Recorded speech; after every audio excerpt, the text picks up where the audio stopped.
Assalamualaikum warahmatullahi wabarakatuh. Alhamdulillahirabbil alamin, wassalatu wassalamu ala asyrafil anbiya'i wal mursalin sayyidina Muhammadin wa ala alihi wa sahbihi ajma'in. Amma ba'd. Apa kabar sahabatku semua? Semoga selalu dalam keadaan sehat walafiat, dimudahkan segala urusannya dan dilancarkan rezekinya. Amin ya rabbal alamin. Pada kesempatan yang berbahagia ini, mari kita simak bersama tausiah atau kajian dari guru kita, almarhum Kiai Haji Zainuddin MZ. Seperti apa isi tausiah dari guru kita? Mari kita simak bersama isi tausiahnya. Saudara-saudara hadirin yang berbahagia, salah satu nikmat yang diberikan Allah kepada kita di dalam kehidupan ini ialah bahwa Allah Subhanahu wa ta'ala telah menciptakan segala sesuatu serba berpasang-pasangan. Dalam surah Yasin ayat 36 dijelaskan, Subhanallazi khalaqal azwaja kullaha mimma tumbitul ard wa min anfusihim wa mimma la ya'lamun. Maha suci Allah yang telah menciptakan segala sesuatu itu serba berpasang-pasangan, dari apa yang tumbuh di permukaan bumi, apa yang ada di dalam diri mereka sendiri, dan apa-apa yang mereka tidak mengetahuinya. Demikianlah kita lihat siang berhadapan dengan malam, benar berhadapan dengan salah, dan laki-laki berhadapan dengan perempuan. Setelah Allah menciptakan segala sesuatu itu serba berpasang-pasangan, maka Allah menetapkan aturan permainan yang mengatur seluruh kehidupan makhluk yang serba berpasang-pasangan itu. Kita tentu maklum, apapun saja yang kita lakukan dan kita perbuat tanpa ada aturan akan berakhir dengan kekacauan. Cobalah kita bikin satu sekolah, buka satu sekolah, tidak usah pakai aturan, tentu kacau. Bikin organisasi tanpa memakai aturan, tentu kacau. Demikian daripada kehidupan ini, kalau tanpa ada aturan, tentu kekacauan yang akan timbul. Allah pencipta manusia. Allah tahu benar kemampuan maksimal manusia. Oleh sebab itu, aturan permainan yang diturunkan Allah tentu sesuai benar untuk manusia. Satu contoh kecil, pabrik mobil di Jerman bikin mobil namanya Mercy. Seiring dengan itu, dia keluarkan buku petunjuknya. Mobil ini namanya Mercy, kecepatan maksimal sekian ratus kilometer per jam, daya angkut maksimal sekian ratus kilogram. Kalau rusak memperbaikinya begini, onderdilnya pun ini. Karena pabriknya yang membuat mobil, lalu pabriknya pula yang mengeluarkan buku petunjuk, sudah tentu buku petunjuk itu sesuai benar dengan mobilnya. Dan tidak bisa kita punya mobil Mercy rusak, lalu kita perbaiki dengan menggunakan buku petunjuk yang dikeluarkan oleh pabrik mobil Toyota misalnya. Jelas mobil bukan tambah baik, malah makin hancur tidak karu-karuan. Kalau manusia menginginkan satu hidup yang baik, tidak ada pilihan lain, dia harus memakai aturan yang diturunkan oleh yang bikin manusia. Dan aturan itu telah turun dalam bentuk agama Islam yang kita cintai ini. Manusia laki-laki dihiasi dengan perasaan senang cinta kepada perempuan. Itu biasa, normal, wajar. Tapi lalu Allah menurunkan aturan permainan yang kalau peraturan ini dilanggar akan membawa kerugian bagi manusia sendiri. Bahwa laki-laki senang sama perempuan itu normal. Agama membuat aturan silahkan senang, tetapi lewat satu pintu yang disebut nikah. Kalau peraturan ini diabaikan, yang rugi tentu manusia sendiri. Misalnya PLN keluarkan pengumuman. Nanti malam mulai jam 6 sampai subuh listrik se-Jakarta mati total. Kita ingat, ini nanti malam saya giliran ronda. Pagi-pagi sudah kita siap beli batu baterai, masukkan ke dalam baterai. Dari sejak kita beli sampai sore itu baterai kita soroti terus. Tentu setelah sore soak batu baterai itu. Datang malam berangkat kita ronda, kalau disoroti lagi kan baterainya sudah nggak terang lagi, sudah soak. Sebab apa? Belum waktunya sudah disoroti terus. Sekarang kalau ada orang belum masuk pintu pernikahan, nafsu seksualnya diobral terus. Itu kan sama juga belum datang malam baterainya sudah disoroti terus. Nanti masuk pernikahan soak. Berhadapan dengan istrinya barangkali sudah nggak bisa apa-apa, cuma nyengir saja. Yang rugi manusia sendiri. Itulah sebabnya Allah lalu mengatur bahwa laki senang sama perempuan lewat satu pintu yang disebut dengan nikah. Maka pada pertemuan kali ini kita akan bicara tentang nikah dalam Islam. Saya bagi kepada 3 masalah pokok saja. Pertama, pengertian dan kedudukan nikah menurut Islam. Yang kedua, motivasi pernikahan. Karena apa orang itu seharusnya melakukan nikah. Dan yang ketiga, membina rumah tangga bahagia menurut contoh Rasulullah Sallallahu Alaihi Wasallam. Hadirin yang saya hormati, kita mulai dengan yang pertama, pengertian nikah. Dalam kehidupan sehari-hari ada 2 kata yang sering kita gunakan, kawin dan nikah. Kalimat kawin kelihatannya dipergunakan oleh semua makhluk hidup. Lain dengan nikah, ini hanya digunakan khusus untuk manusia muslim. Makanya kita sering dengar orang bilang, kucing kawin, ayam kawin, kambing kawin, dan belum pernah kita dengar ada ayam nikah atau kucing nikah. Sebab apa? Nikah ini cuma dipakai oleh makhluk bernama manusia yang muslim. Apa pengertian nikah?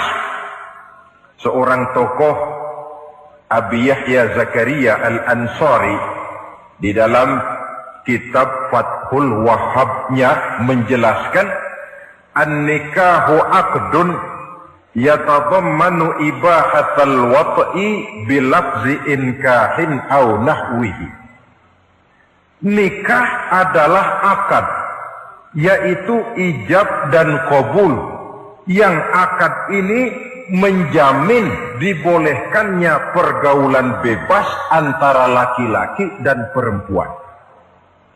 Jadi kalau sementara anak muda kita beranggapan bagaimana Islam ini kolot, masa laki-laki tidak boleh bergaul dengan perempuan, itu anggapan salah.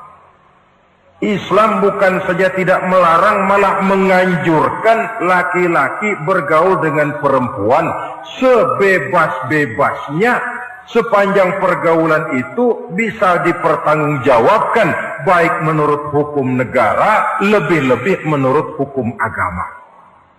Coba orang kalau sudah akad, sudah ijab qabul, ada saksi, ada wali, selesai itu dia masuk ke dalam kamar berdua, bergaul di situ sebebas-bebasnya, itu saya kira 100% halal. Tidak perlu lagi orang curiga, tidak perlu lagi sembunyi-sembunyi. Kenapa? Ini bentuk pergaulan yang bisa dipertanggungjawabkan. Kalau tidak, dengan dalih new morality, kebudayaan modern, lalu melakukan yang disebut free love, free sex, samen leven, hidup bersama tanpa nikah alias kumpul kebo. Dan saya kira itu kebo cuma mewakili saja. Artinya begitulah kalau binatang itu kumpul, sebab kumpul kucing pun saya kira begitu, kumpul ayam pun begitu. Kebo cuma mewakili binatang dalam kalimat itu. Tengoklah berapa banyak sudah bayi-bayi yang lahir ke dunia ini tanpa tahu kemana dia harus memanggil bapak. Berapa banyak gadis-gadis bergelimpangan jadi korban dari orang-orang yang tidak bertanggung jawab. Itu semua merupakan ironi. Maka menjauhkan manusia dari aturan agama pada hakikatnya sama dengan usaha membinatangkan manusia. Bahkan kalau manusia sudah jauh dari aturan agama, sanggup berbuat lebih buas daripada binatang. Kita tahu yang namanya bajing itu makanannya cuma kelapa. Tapi bajingan itu bukan cuma kelapa, kabel telepon doyan kok bajingan itu. Jauh lebih buas daripada yang namanya binatang. Maka agama ini mengatur agar manusia sebagai makhluk yang mulia hidup secara mulia. Jangan manusia kita ini, binatang saja. Kalau saudara ada yang punya kucing di rumah, saudara taruh di depannya, saudara sendiri yang langsung kasih ikan di piring, kasih kucing. Aduh, dia akan makan dengan tenang, nikmat, lahap, tidak nengok kiri, tengok kanan. Kenapa? Dia yakin betul yang dia makan itu sudah resmi, sah. Sebab apa? Tuan rumah yang kasih. Tapi kalau si kucing ngambil sendiri di dapur, mencuri dia, setelah dapat dia bawa lari, makan pun tidak tenang. Kenapa? Mesti nengok kiri, nengok kanan. Rupanya instingnya pun bekerja. Ini bukan hak saya mencuri. Saudara-saudara, tengok orang yang sudah terlibat dalam pergaulan suami istri yang sah.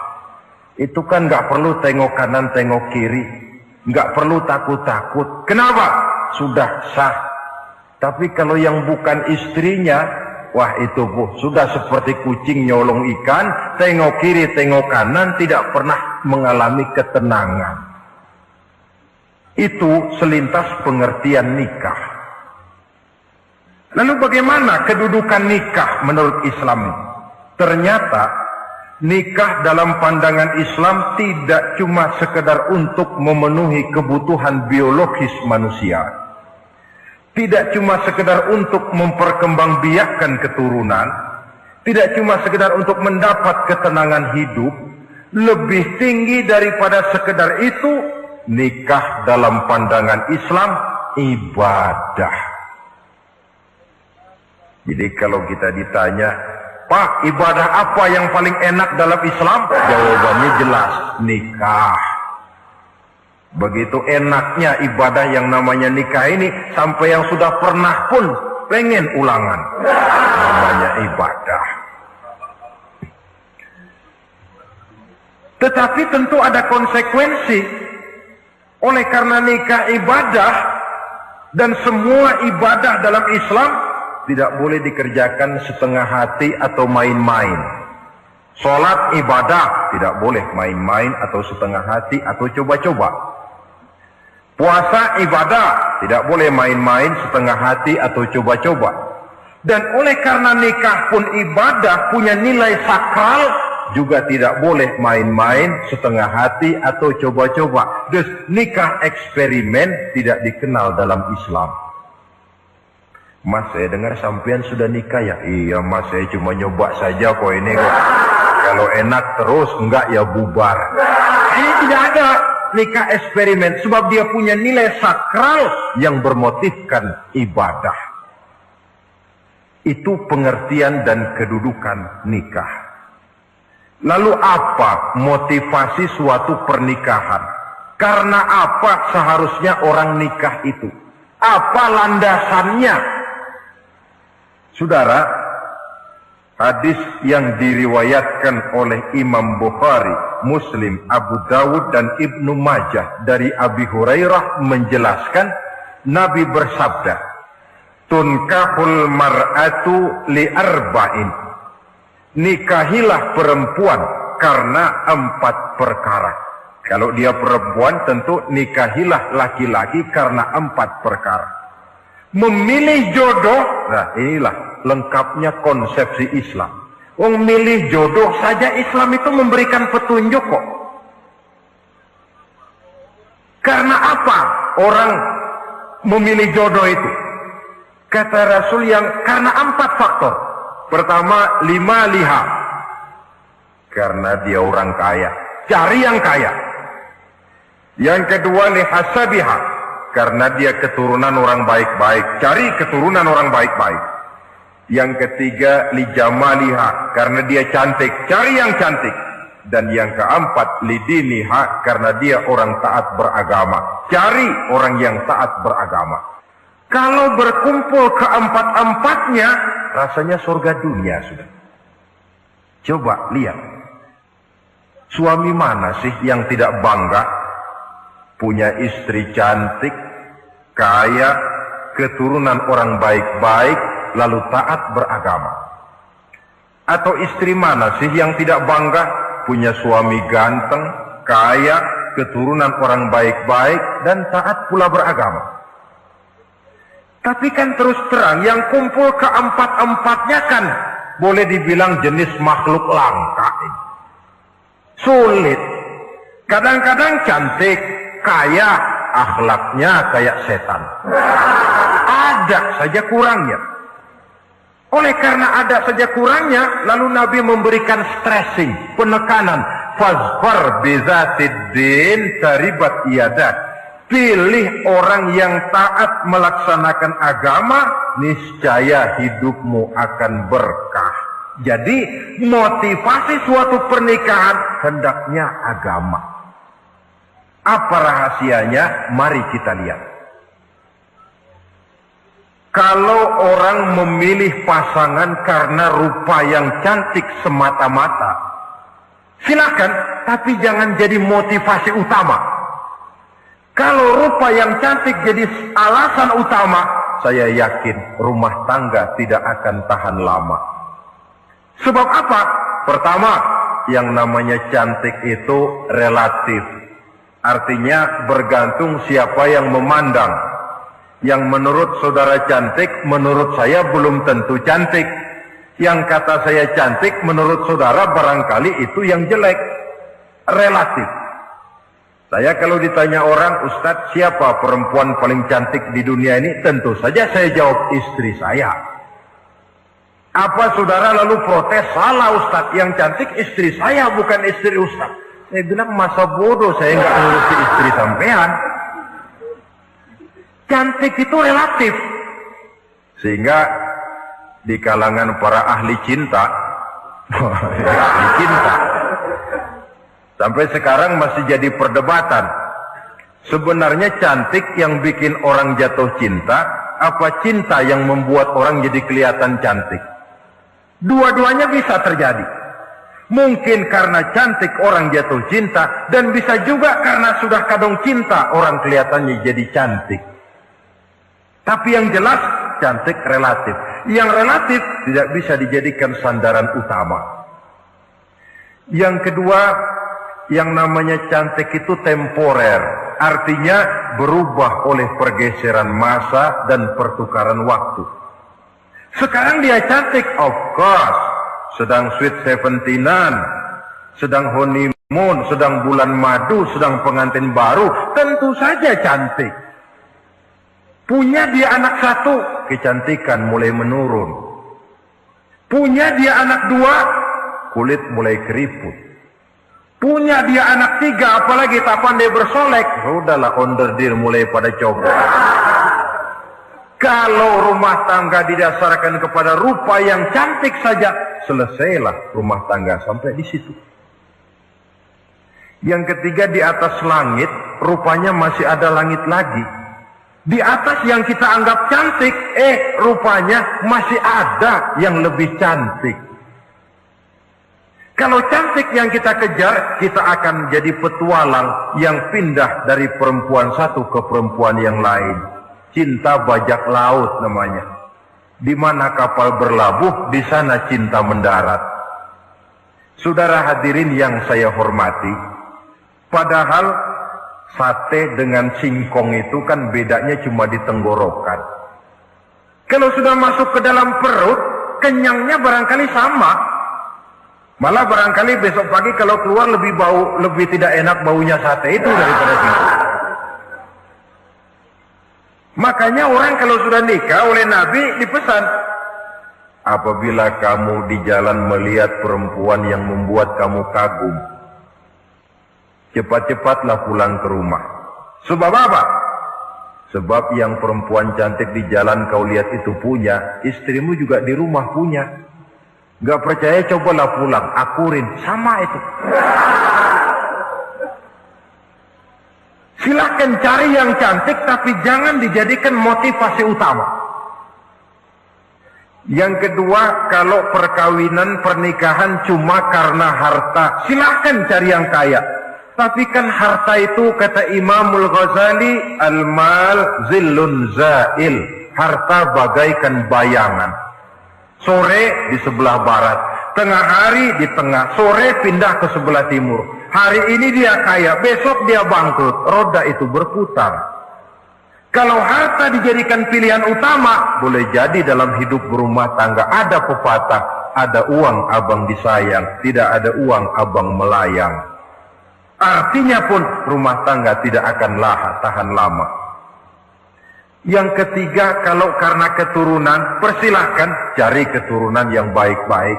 Namun toh pada akhirnya orang diajarkan bahwa kita ini mau besar atau tidak, bukan dengan jalan menyempeng kepada kebesaran orang lain, tetapi ditentukan oleh kepribadian kita sendiri.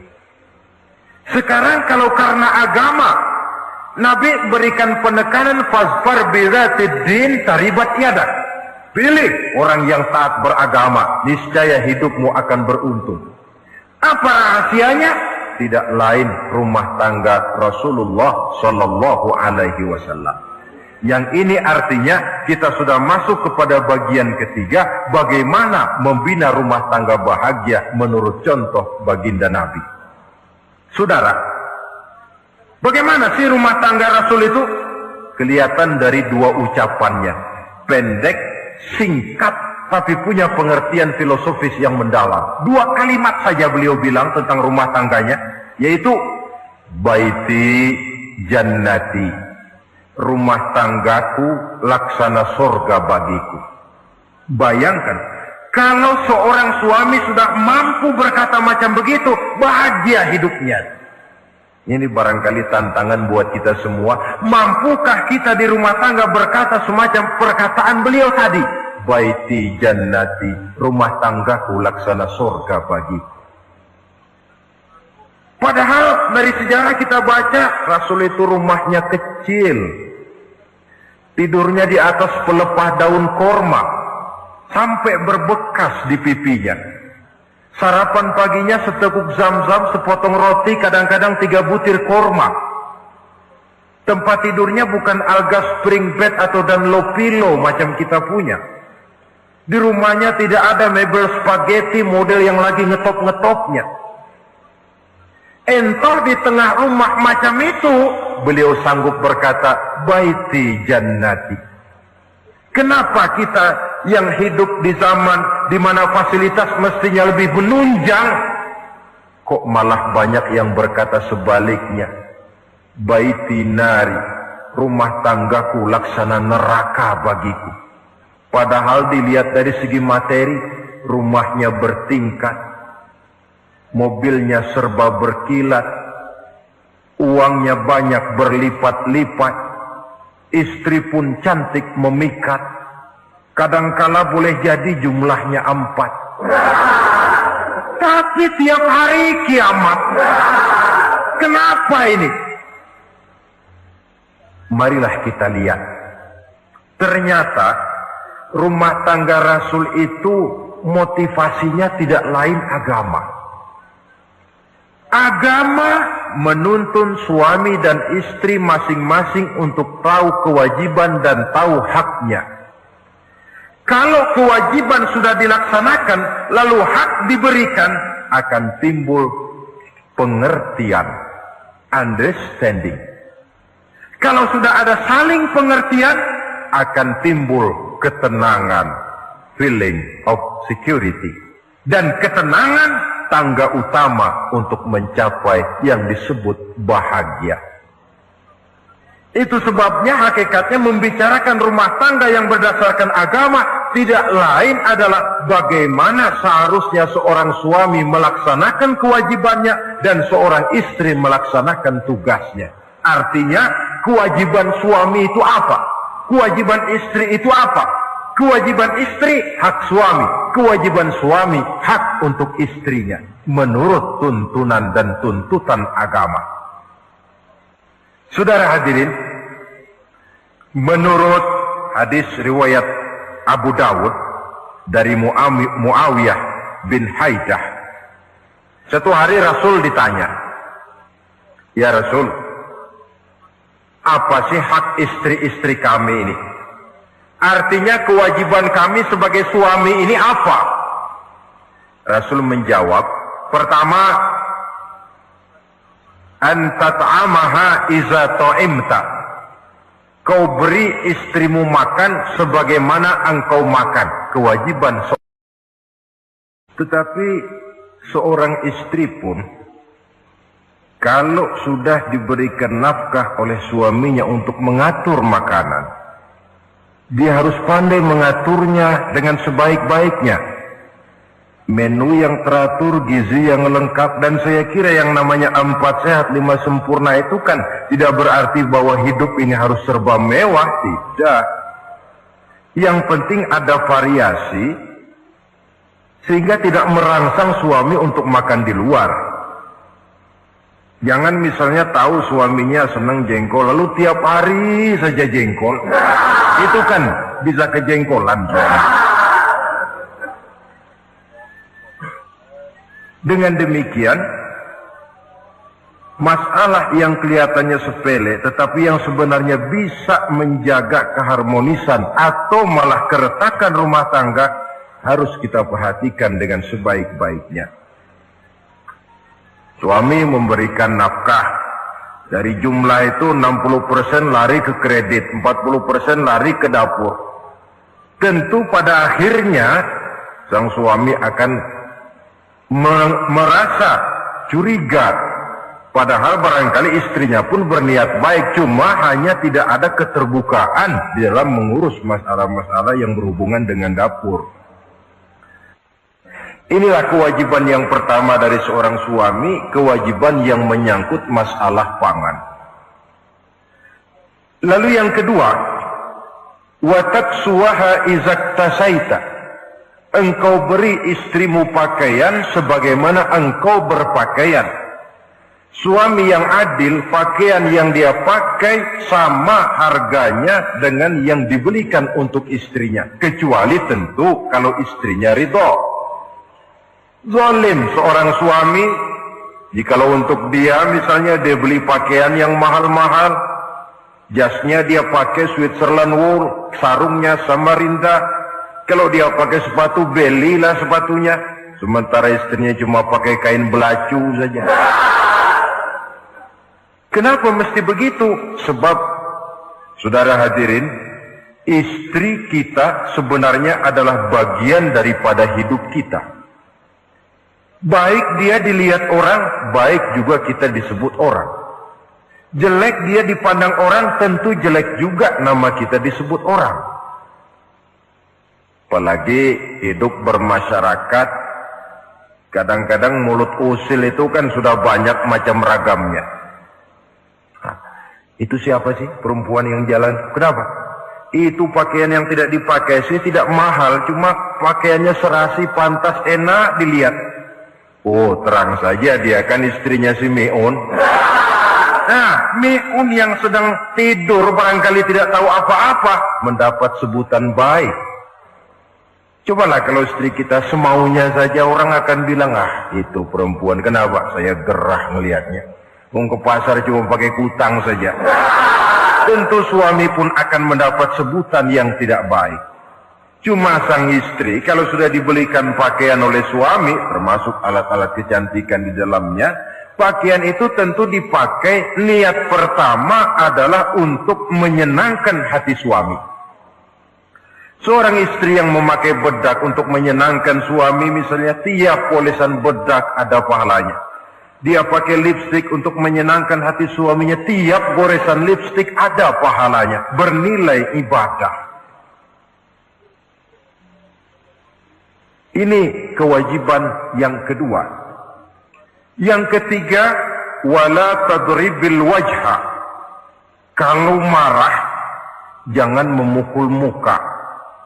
Maksudnya apa ini? Kewajiban memberikan perlindungan. Sehingga si istri merasa ada tempat dia mengadu, ada tempat dia melarikan persoalan, ada tempat dia bergantung. Kalau marah jangan memukul muka. Dan memukul itu pun upaya terakhir. Kalau tidak bisa dengan kata yang lemah lembut, agak sedikit keras katanya. Kalau dengan kata yang keras tidak juga bisa pisah tempat tidur. Kalau memang tidak bisa juga dengan pukulan yang tujuannya bukan untuk menyakiti, tetapi untuk mendidik. Allah tadribal wajha. Kalau marah jangan memukul muka, dan memukul pun bukan jalan pertama, tapi upaya terakhir dengan tujuan bukan untuk menyakiti, tapi untuk mendidik sang istri. Kewajiban untuk memberikan perlindungan. Yang keempat, wala tuqabbih. Jangan memburuk-burukan istrinya. Kewajiban menjaga nama baik. Sebab apa? Dalam satu bahasa yang indah, Al-Quran menjelaskan bahwa suami istri itu laksana pakaian. Hunna libasul lakum wa antum libasul lahunna. Istri pakaian untuk suami, suami pakaian untuk istri. Lihatlah alangkah indah gaya bahasa Al-Quran ini. Diibaratkannya suami istri seperti pakaian. Apa fungsi pakaian? Pertama, pakaian itu kan jadi kebanggaan. Saya bangga memakai baju seperti ini. Saudara bangga memakai baju yang saudara pakai. Artinya, seorang suami harus berusaha menjadi suami kebanggaan istri. Dan seorang istri pun harus berusaha menjadi istri yang dibanggakan oleh suaminya. Jangan yang malah kemudian disesali. Itu kan kalau sudah marah orang kadang-kadang ucapannya nggak terkontrol. Istri marah sama suami, bang, nyesel gue punya hati. Sudah hilang lagi kebanggaan. Kalau kebanggaan hilang, wibawa pun hilang. Kalau wibawa sudah hilang, maka rumah tangga sudah sulit untuk dipertahankan. Yang kedua, yang namanya pakaian itu kan menutup aurat. Itu tujuan pakaian yang terpenting. Artinya di sini, kalau seorang istri mempunyai kekurangan, suamilah yang menutupi. Kalau seorang suami mempunyai kekurangan, istri juga harus berusaha menutupi. Jangan kekurangan suami diceritakan di pasar umum, atau kekurangan istri dibuka di mana-mana. Itu namanya suami istri tidak berfungsi sebagai pakaian, malah justru saling membuka aurat masing-masing. Iyalah kadang-kadang penyakit ini. Kadang-kadang yang namanya perempuan dari rumah itu berangkat ngaji katanya. Sampai di pengajian apa? Suaminya diakur-akuri. Bayu bagaimana suami? Wah, suami saya payah. Dipayahkannya suaminya di mana-mana. Atau aib dan kekurangan istri diceritakan di mana-mana. Orang bertanya, gimana mas istrinya? Oh, nggak maju. Loh, kenapa istrimu kan cantik? Iya, soal cantik sih iya, tapi tidurnya kok ngiler ini. Nah, ini kan nggak perlu yang macam begini ini. Tidak bisa menjaga apa yang disebut security informasi. Fungsi pakai. Masya Allah, apa yang sudah disampaikan oleh guru kita almarhum Kiai Haji Zainuddin MZ sangat luar biasa. Sahabat beriman yang dimuliakan Allah, tetaplah di kajian ini karena kajian ini belum selesai. Maka dari itu mari kita lanjutkan kembali. Selamat mendengarkan. Saling menjaga kehormatan diri. Ini yang keempat. Yang kelima, wala tahjur illa fil bait. Jangan berpisah dari istri kecuali di rumah. Maksudnya begini, kalau satu hari seorang istri suami marah kepada istrinya, tidak usah istri itu disuruh pulang ke rumah orang tuanya, ke rumah mertua lalu diusir. Tidak, cukup pisah tempat tidur saja. Ini maknanya wala tahjur illa fil baiti. Umpamanya, dek, malam ini saya sedang tidak enak pikiran, kau tidur di kamar belakang lah, saya kamar depan. Cukup pisah tempat tidur saja, tidak perlu istri dipulangkan ke rumah orang tuanya. Nanti umpamanya tengah malam turun hujan, udara dingin, pikiran berubah, berasa perlu, kan tinggal manggil. Tidak jauh secara psikologis ajaran semacam ini bisa kita terima. Saudara hadirin yang saya hormati, ini pada prinsipnya kewajiban seorang suami. Kewajiban yang menyangkut masalah pangan, sandang, perlindungan, memelihara kehormatan, dan menjaga ketenangan di rumah tangga dengan menyelesaikan persoalan rumah tangga itu secara intern. Jangan belum apa-apa sudah mertua diundang, orang tua dibon. Persoalan belum tentu selesai, tapi masalah sudah meluas. Cobalah kita selesaikan intern dulu. Kalau kemudian ternyata dianggap perlu mengundang orang tua, mertua, keluarga, baru kita upayakan ke arah itu. Ini kewajiban suami dan ini merupakan hak istri. Lalu bagaimana kewajiban istri sekarang ini? Istri kewajibannya merupakan hak untuk suami. Saudara, dari hadis yang diriwayatkan Imam Ibnu Majah dari Ali bin Yazid dari Abi Umamah, Nabi bersabda, "Mastafadal mu'minu ba'da taqwallahi azza wa jalla khairan lahu min zaujatin salihah."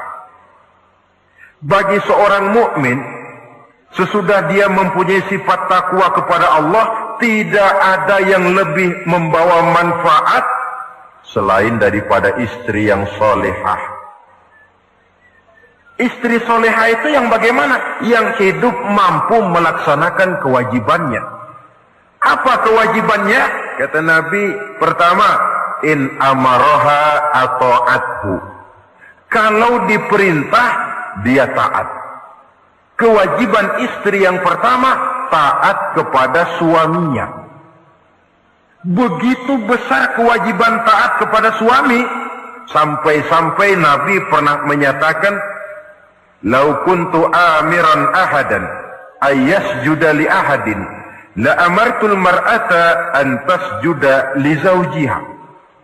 Kalau saja boleh, kata Nabi, aku memerintahkan manusia sujud kepada sesama manusia, tentu aku perintahkan istri untuk sujud kepada suaminya.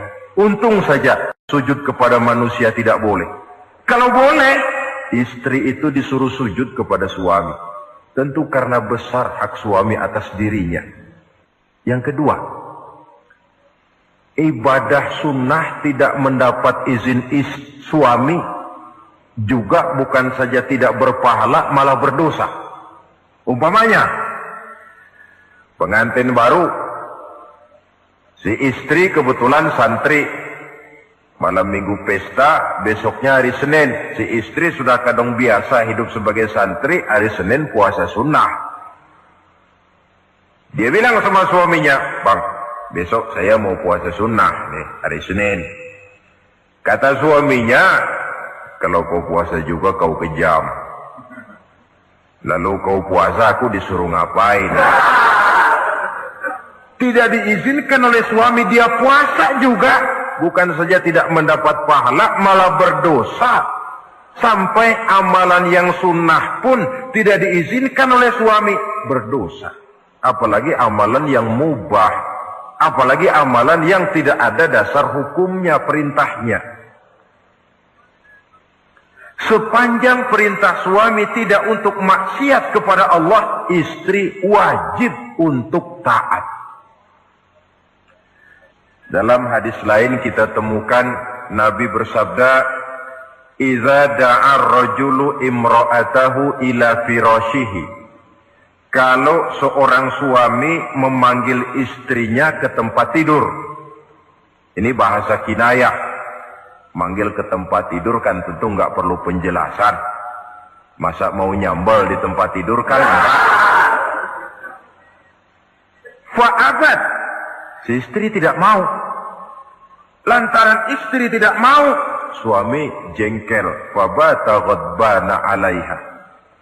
Sampai dalam jengkelnya tidur. La'anat hal malaikatu hatta tusbiha. Istri macam itu dilaknat, dikutuk oleh malaikat sampai datang waktu pagi. Kewajiban untuk taat.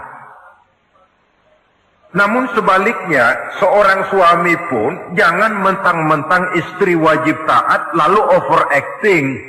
Segalanya main tunjuk, segalanya main komando, segalanya main perintah. Sebab contoh yang diberikan oleh Rasul tidak begitu. Rasul kita baca dalam sejarah, menjahit bajunya sendiri, memperbaiki kasutnya sendiri. Artinya yang bisa ya dikerjakan tanpa harus menggantungkan semuanya kepada sang istri. Kewajiban untuk taat. Nah, penutup tentang taat ini ada sebuah hadis pula di mana baginda Nabi bersabda, ayyumam ra'atin matat wa zawjuha anha radin dakhalatil jannah. Kalau seorang perempuan meninggal dunia, suaminya ridho kepadanya, maka perempuan itu akan masuk surga. Artinya, kalau seorang istri meninggal, ya dia tukang ngaji, ya tukang sholat, ya suka puasa, ya gemar sodakoh, tapi meninggal suaminya tidak ridho, pintu surga belum dibukakan sampai suaminya ridho kepadanya. Ini menggambarkan tentang besarnya kewajiban taat seorang istri kepada suaminya. Ini kewajiban pertama. Lalu kewajiban yang kedua, kata Nabi, wa in nazara ilaiha sarrathu. Kalau dipandang oleh suaminya, dia pandai menggembirakan, menyenangkan hati suaminya. Menjadi istri yang pandai menyenangkan hati suami. Siapa contohnya? Kita lihat misalnya istri Nabi, diantaranya Sayyidatuna Khadijah radhiyallahu anha. Ketika Nabi pertama kali menerima wahyu berhadapan dengan malaikat Jibril, beliau kembali ke rumah dengan tubuh gemetar. Setibanya di rumah beliau berkata, "Zammiluni ya Khadijah." Khadijah, selimuti saya. Kenapa bang? Barusan datang malaikat Jibril, dia katakan begini-begini, saya khawatir Khadijah. Khadijah tahu suaminya sedang gelisah. Sebagai istri yang bijak beliau tampil, apa katanya? Kalla ma yukhzikallahu abada. Tidak apa-apa bang, jangan khawatir, Allah tidak akan menyusahkan abang buat selamanya. Ini istri yang pandai menyenangkan hati suami. Suami pulang dagang dari pasar, rugi. Istri tampil, itulah bang romantikanya dagang. Masa selamanya saja untung sekali-sekali lah rugi. Si suami kan tidak terlalu pusing kepalanya. Jangan sudah di pasar rugi, sampai rumah istri pidato, peletar-peletor macam petasan. Dasar suami goblok, dagang saja rugi. Sudahlah di pasar rugi, sampai ke rumah digoblok-goblokin. Itu nanti suami kan bisa kena penyakit yang disebut broken home. Penyakit nggak betah di rumah. Seorang istri kalau suami sudah kena penyakit tidak betah di rumah, itu mesti siap-siap mental untuk dimadu. Nah, jadi kalau tidak dimadu bagaimana? Berusaha bikin betah suami di rumah. Suami pulang kantor jam 2, setengah 2 dandan, kalau perlu setel habis. Kalau perlu, kelihatan suami akan datang, bukakan pintu, sambut dengan senyum. Apalagi kalau senyumnya Pepsodent. Saya kira suami bagaimanapun lelahnya, peras keringat, banting tulang, pulang mencari nafkah, kalau kembali di rumah disambut dengan senyum, hilang capeknya. Tapi bayangkan, sudahlah di kantor capek, peras keringat, banting tulang, sampai pula di rumah yang nyambut cuka sama kukusan. Udah asem, monyong.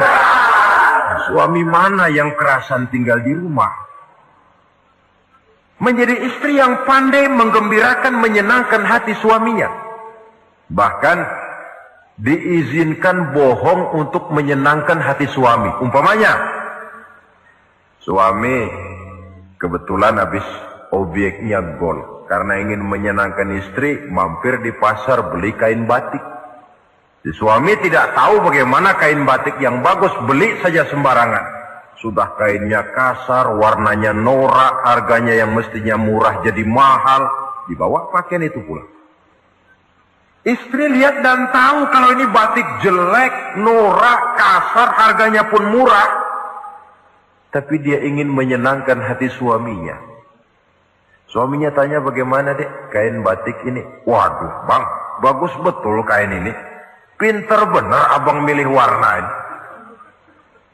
Emang yang kayak begini ini bang, coba lihat tetangga kita, mana ada yang pakai kain kayak begini? Ya memang gak ada, jelek. Suami senang tentu. Lalu kain itu oleh istrinya, ngaji dipakai, keundangan dipakai, tidur dipakai, masak dipakai, nyuci pun dipakai. Suami makin bangga, wah kain yang saya beliin dipakai terus ini. Lain pula istrinya, dalam hati dia berpikir, biarin deh gue pakai terus biar cepat hancur, nggak ada urusan. Coba kalau waktu itu si istri jujur, dasar laki goblok, beli kain kayak begini, sono pulangin. Nah, mungkin suami yang sudah payah-payah mau menyenangkan hati istrinya malah berbalik pikirannya. Saudara hadirin, ini kelihatannya penting untuk menjaga suasana keharmonisan di dalam kehidupan berumah tangga. Begitu pula pengertian seorang suami. Rasul pernah pulang dari masjid agak larut malam, rupanya banyak orang bertanya. Ketuk pintu, Assalamualaikum. Sampai 3 kali tidak dibukakan pintu. Rupanya Aisyah lelap benar tidurnya. Rasul sadar beliau pulang kemalaman. Dan tahu istrinya capek bekerja di waktu siang. Ashraful Anbiya wal Mursalin ini menghormati istrinya. Salam 3 kali tak dibukakan pintu, bukan marah, malah gelar sorban di depan pintu. Di situ beliau tidur. Tengah malam Aisyah mau sholat, buka pintu, terkejut lihat suaminya tidur di depan pintu. Dibangunkan, begitu dibangunkan Rasul lebih dahulu berkata, Aisyah, maafkan saya pulang terlambat memang sebab banyak yang bertanya di masjid.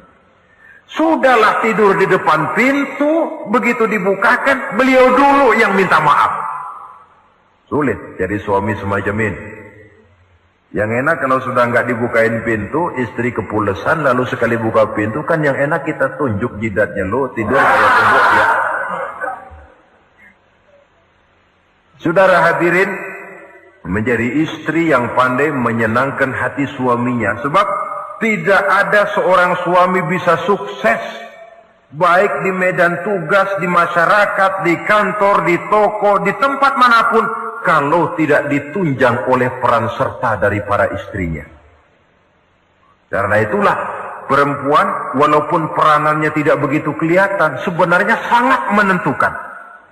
Seorang suami yang jujur, polos, lugu, sederhana, sanggup menjadi koruptor ulung karena didorong-dorong oleh istrinya. Merangsang ketamakan suami. Istri dibakar oleh tetangganya. Bang, kenapa? Kau kan di kantor kepala bagian. Lalu, tangga kita pegawai kecil saja bang, tapi coba lihat istrinya kalau pakai gelang kayak pelek beca bang. Kau kepala bagian gak bisa beliin saya macam gitu, kepala bagian goblok. Lalu bagaimana bu, gaji saya kan sudah jelas segitu. Iya, kamu kan kepala bagian. Apaan kayak di kantor sabet. Kalau sudah main sabut-sabutan begini, sudah merangsang suami untuk berbuat yang tidak baik. Kecil, tidak begitu kelihatan, tapi sangat menentukan. Istri yang soleh, yang bisa melaksanakan kewajibannya, yaitu pandai menyenangkan hati suaminya. Ini kewajiban istri yang kedua. Yang ketiga, wa in aqsama alaihi abarrathu. Kalau suami memberikan sesuatu, dia pandai berbakti, menjadi istri yang pandai bersyukur kepada suami. Kita ingat ketika pulang Mi'raj kan Rasul bercerita, saya dalam perjalanan itu diperlihatkan neraka, kata Rasul. Saya lihat kok isinya kok lebih banyak perempuan daripada laki-laki. Nah, sahabat heran, ya Rasul, lebih banyak perempuan? Iya. Apa mereka tidak sholat? Sholat. Apa mereka tidak pernah hadir di majelis taklim? Oh, rajinan dia sama suaminya.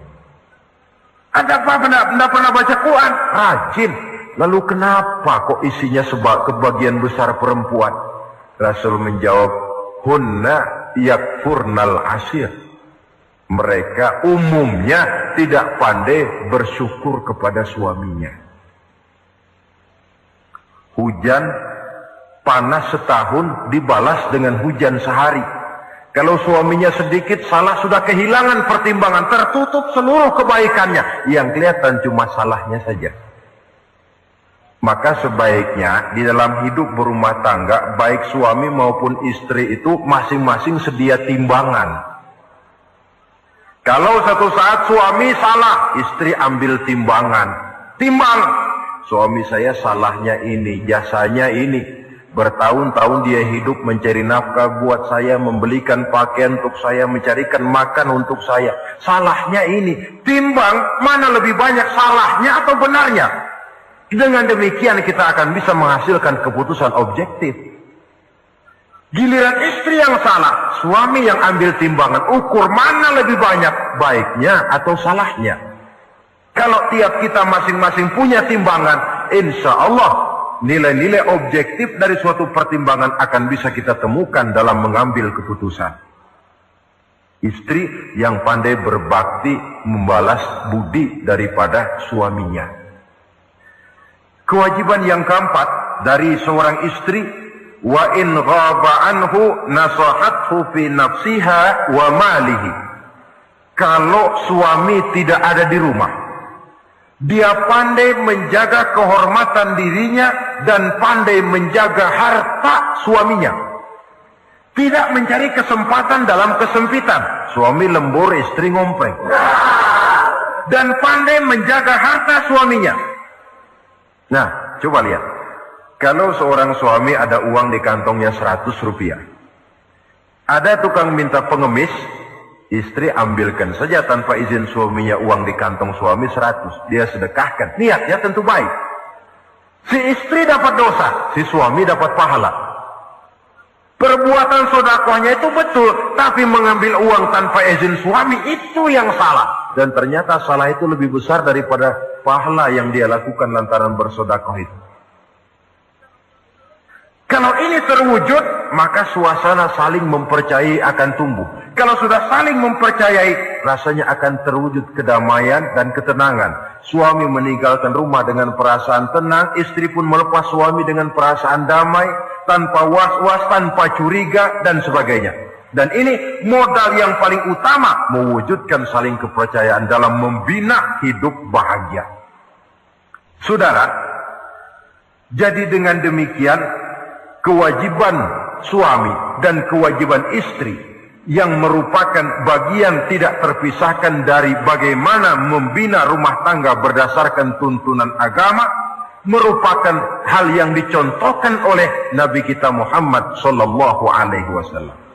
Dengan satu kesimpulan, rumah tangga Nabi bahagia karena rumah tangga itu disinari oleh ajaran-ajaran agama. Sehingga timbul saling pengertian membawa kepada ketenangan, dan ketenangan sesungguhnya tangga utama mencapai rumah tangga bahagia. Tanpa materi, orang memang sulit untuk bahagia. Tapi materi semata-mata bukan merupakan jaminan bahwa orang akan hidup bahagia. Banyak isak tangis berbunyi di rumah-rumah mewah, dan banyak sendak gurau, tawa dan canda, tawa lerai di rumah-rumah sederhana. Artinya suka dan duka, sedih dan gembira, susah dan bahagia bisa ada di gubuk reot dan bisa juga ada di rumah mewah. Ternyata bukan harta semata-mata yang menopang dan menjamin hidup itu akan bahagia, tapi satu rumah tangga yang dipancari oleh sinar agama di bawah naungan ridho dari Allah Subhanahu wa taala. Si istri taat melaksanakan ajaran agama, suami taat, lalu anak-anak pun hidup dalam suasana yang religius. Dari sana tumbuh pancaran sinar keagamaan. Irama agama mengalun dalam kehidupan rumah tangga kita. Berfungsilah dengan demikian rumah tangga sebagai tempat di mana kita mengamalkan ajaran agama kita. Alangkah nikmat satu rumah tangga. Istri ahli ibadah, suami pun ahli ibadah, anak-anak pun terbiasa oleh lingkungan untuk hidup melaksanakan suatu ibadah. Dan keberhasilan di rumah tangga awal untuk menuju keberhasilan di masyarakat, di tempat tugas, dan di tempat-tempat lainnya. Sebaliknya, kehancuran rumah tangga akan selalu menjadi awal kehancuran karir di masyarakat, di tempat kerja, dan di tempat-tempat lainnya. Oleh karena itu, berangkat dari hal semacam inilah, maka kita berkeyakinan rumah tangga yang bahagia ialah rumah tangga yang didasarkan kepada ajaran agama. Sehingga tercapailah kebahagiaan hidup di dunia yang langsung menopang kepada kebahagiaan hidup di akhirat nanti. Nah, inilah pembicaraan kita pada pertemuan kali ini. Dengan harapan, mudah-mudahan dari setiap rumah tangga muslim memancar sinar-sinar agama, menjadi kubu-kubu pertahanan di mana kita menegakkan ajaran agama, dan pada akhirnya nanti akan tercipta masyarakat yang agamis. Terwujudlah. Alhamdulillahirabbil alamin. Itulah tadi tausiah penuh hikmah, penuh makna yang disampaikan oleh guru kita almarhum Kiai Haji Zainuddin MZ. Tentunya ini sangat bermanfaat sekali untuk kita semua. Sahabat beriman yang dimuliakan Allah, mari kita sama-sama doakan guru kita, semoga beliau diampuni dosa-dosanya dan dilapangkan kuburnya. Amin ya rabbal alamin. Buat sahabatku semua yang sudah menonton video ini sampai selesai, saya ucapkan banyak terima kasih. Semoga Allah Subhanahu wa taala senantiasa selalu melimpahkan rahmat dan karunia-Nya kepada sahabatku semua, dimudahkan segala urusannya dan dilancarkan rezekinya. Amin ya rabbal alamin. Baiklah sahabatku semua, untuk hari ini cukup sampai di sini dulu. Sampai bertemu lagi di kajian-kajian berikutnya. Wabillahi taufiq wal hidayah wa ridha wal inayah. Assalamualaikum warahmatullahi wabarakatuh. Assalamualaikum warahmatullahi wabarakatuh. Alhamdulillahirabbil alamin. Wassalatu wassalamu ala asyrafil anbiya'i wal mursalin sayyidina Muhammadin wa ala alihi wa sahbihi ajma'in. Amma ba'du. Apa kabar sahabatku semua? Semoga selalu dalam keadaan sehat walafiat, dimudahkan segala urusannya dan dilancarkan rezekinya. Amin ya rabbal alamin.